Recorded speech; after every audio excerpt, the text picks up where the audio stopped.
The red buses purchased by the state government under Jawaharlal Nehru Urban Renewal Mission and launched by the then Chief Minister Dr. Mukul Sangma a decade ago were hailed by city commuters due to lack of public transportation.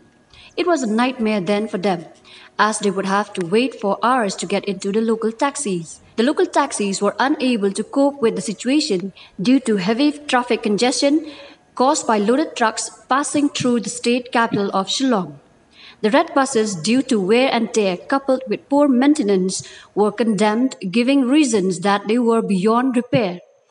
A large number of spoiled red buses were neatly lined up under lush green pine trees and the backyard of government buildings that skipped from the public eyes. The red buses that have become weathered horses were condemned yesterday at the government's meeting, in which technical experts, mechanical engineers, and high officials from the transport department took this crucial decision. It is better that we condemn them, even if they were underutilized and become an eyesore to the public.